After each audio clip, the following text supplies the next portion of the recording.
Hey people, what's good? Not let the hellfire. Hey, I wanted to do a corny unboxing, even though not really. I already unboxed this.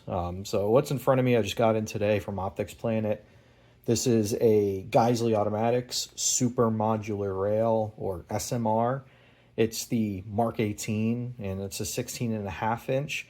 It has the unfortunate name of being Mark 18 because when you type in, on YouTube or on Google or wherever else, Geissele Mark 18, you're probably going to get shown a Mark 16 9.3 inch rail, which is used for like the USMC 24 STS, 10.3 URG-Is, or Block 2.5, Block 3, whatever you want to call it. And then obviously the Mark 8s and a couple others that did come in the 9.3 inch length to use with the 10.3 barrel that's on the Mark 18 or CQBR, whatever you want to call it.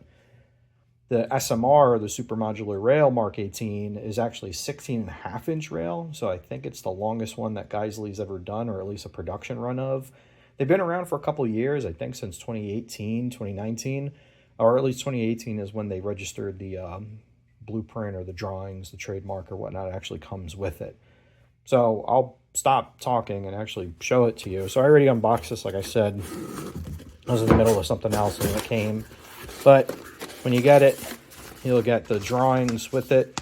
And you could see down here, 2/12/2018 for the original date of it.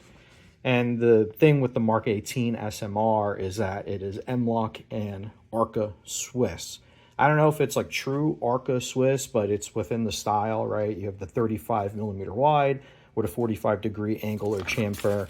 And then on the back, it has the actual instructions, which are pretty much the same as every other super modular rail, right? You're going to need the Geissele specific barrel wrench. I don't think they ever gave them out with the rails, but these are pretty easy to get. They just take a regular 1/2 inch drive, and it has a pin that it indexes on. So clocking these is a bit annoying, honestly. I do wish that they would change the design, but hey, it is what it is. And it comes in this nasty wrapping, and then throughout the box it comes with wrenches. So if you don't have a foot-pound torque wrench, I get that out of there. So if you don't have a foot-pound torque wrench, they recommend using the short side and just twisting it until the wrench bends, because the wrench will, ostensibly bend before you actually strip out any of the screws. So when it comes, it'll be stuck in this super fun wrap, and this is the rail. Like I said, this is 16.5 inches from end to end. It follows a lot of the design cues that you typically see in the Mark 18s, right? So with the big difference being underneath, you have this really beautifully machined, honestly, and beautifully anodized. It's nice and even. The internal dimpling that you could see here from all the tool passing, like there's no chattering inside of it. Whatever ball end mill that they used to do this, or maybe some other tooling, they did it really well. And then it also has the M-LOK in the bottom, which is really nice.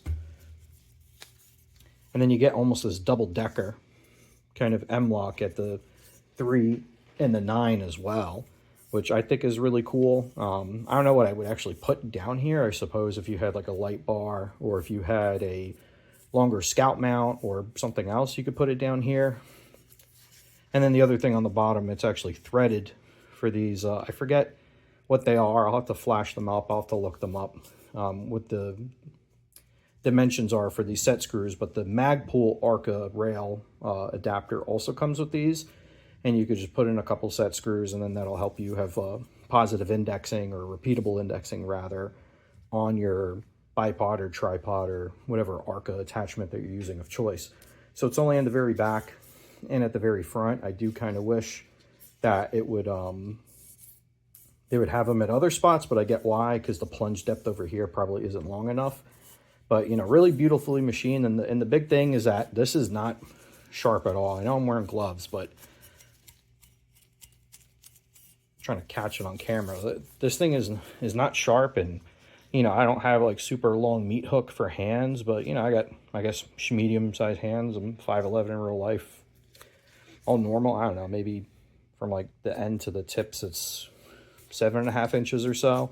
But I could get a good C clamp or Costa grip on this It's not bothering me at all, which some of the other ARCA out there, or the other Swiss, could be a little bit sharper. Obviously, you have like the Area 419 that has like the jagged kind of sawtooth ends to it.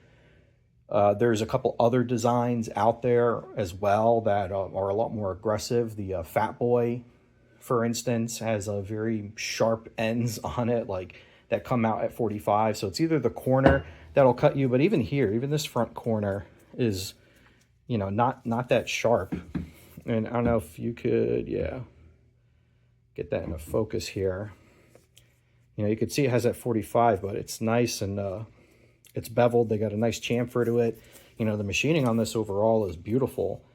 And, you know, can't really complain. I don't know if they laser engrave these or they actually mill these in. The depth here looks, you know, pretty deep for a laser. I do like that they brought back the steel inserts for the QD, so I don't have to run a separate QD up top. And it's kind of the same thing, same barrel nut that they have, same 2 bolts, anti-rotation tabs with set screws, and then, you know, local business to me. They're not that far from where I am, maybe 30 minutes away in their location. But I really like it. The intent behind this is I try not to just collect weapons for the sake of it.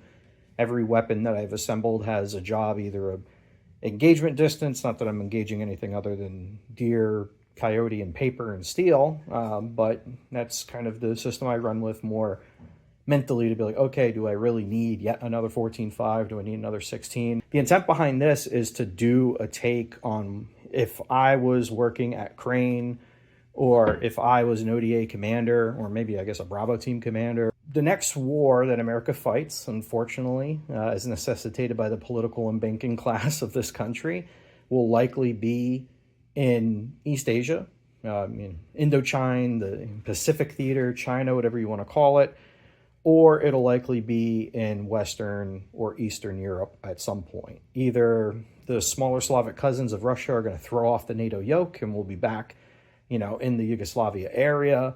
There might need to be an intervention outside of Lviv in 2026 if the Russo-Ukrainian conflict isn't ended. When the Mk12 was situated, it was based on the Recce rifle, or the Navy SEAL recon rifle, which used a 14.5 different profile barrel, but they took that as well as the CQBR from their learnings in Bosnia. And look, however you feel about that war, it was a mixed kind of urban area. If you've ever been to that part of the world, they have a lot of smaller cities. There's a lot of countryside, a lot of underdeveloped stuff where, you know, even if it's not strictly urban, you're going to have to be making longer shots. And then obviously when the invasion of Iraq kicked off, kind of same thing happened in a way where it's like, hey, you know, now we have these kind of mixed suburban, ex-urban areas that we need to fight in and fight outside of, where my engagements could be super in close or super out far.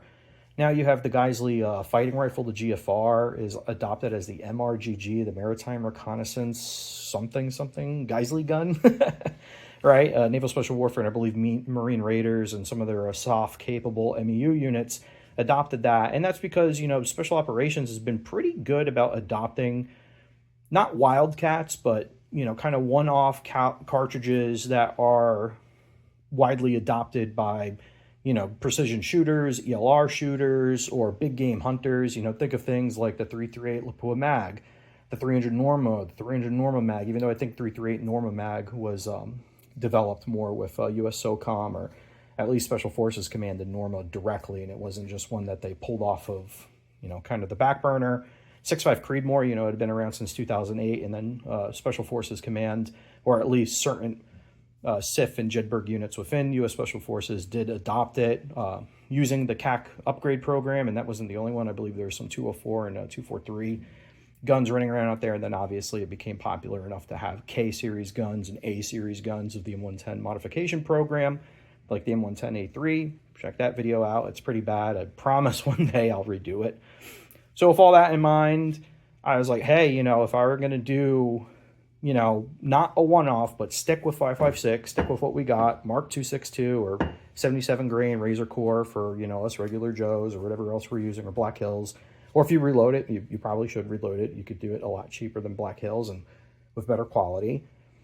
how would I design this rifle today? Keeping in mind modern attachment systems, M-LOK and ARCA, modern tripod setups, bipod setups, having, you know, more rail to put more stuff now that we have, you know, things like the Voodoo M, we have PVS 24 LRs, PVS 30s, we have integrated, you know, things, weapon mounted laser rangefinders, and even augmented reality capable equipment out there, right? Like if I wanted to have this thing all suited out that I could load out for a bunch of different missions, then I'm not going to have only a tiny bit of rail space and, you know, kind of like the PRI tubes where you had to put the rails at different spots and you had your freaking LA5B or your PEC2 or your PEC2 Alpha all the way back here. This could take the full complement of every modern US SOCOM, you know, fusion, thermal, night vision, Raptor XEs, MRF XEs. You don't even have to put them on a diving board if you didn't want to.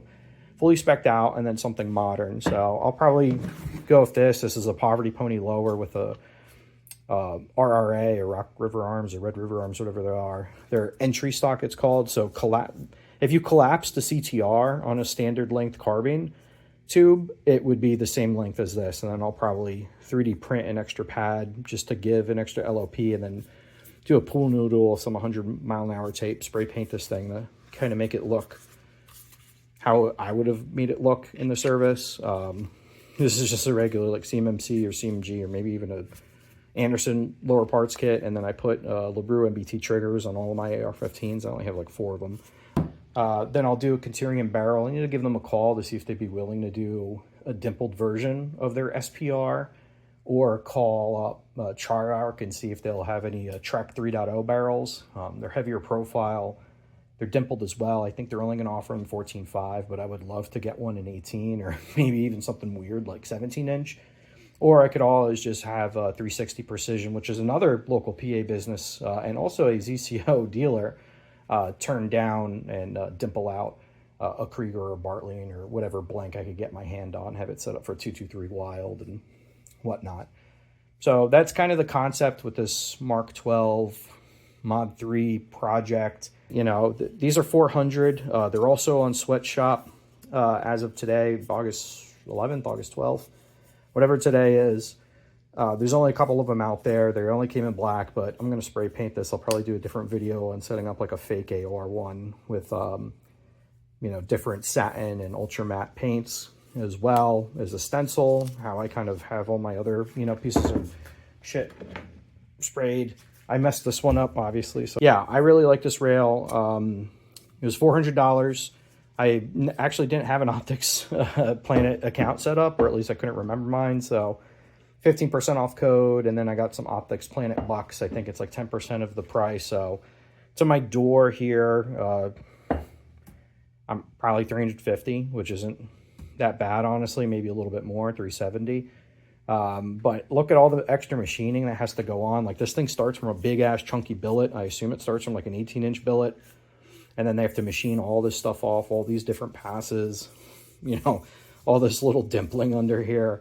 It's pretty impressive what they do. You know, obviously they have margins to hit, but the price point, I'm not really too bothered by it, especially given that I buy a lot of night stuff, and night stuff is very expensive as it is. Mostly as a function of that they can't offer it to us dirty civs lower than what they offer it to like US SOCOM or other agencies, though I've never found an actual regulation for that. But yeah, whenever I figure out the barrel situation, I guess you could look forward, if you care enough for that, towards a Mk12 Mod 3 or Mod Mod U, right? Whatever, Mod Ukraine, Mod Taiwan sort of setup. And yeah, that's it. You know, I obviously haven't shot with this thing, so I don't know, maybe this will end up being super bendy or something like that, and I won't like it. But first impressions are definitely really, really positive on my end. Hopefully you found this somewhat informative, since there's not a ton of videos out here about these guys. Like I said, 16.5-inch, 18.4 ounces. The ARCA is 35 millimeter, or the ARCA compatible. You know, decently hefty, but not the heaviest freaking rail out there. But yeah, that's it. As normal, guys, stay safe, stay healthy, and I will catch you in the next one. Bye.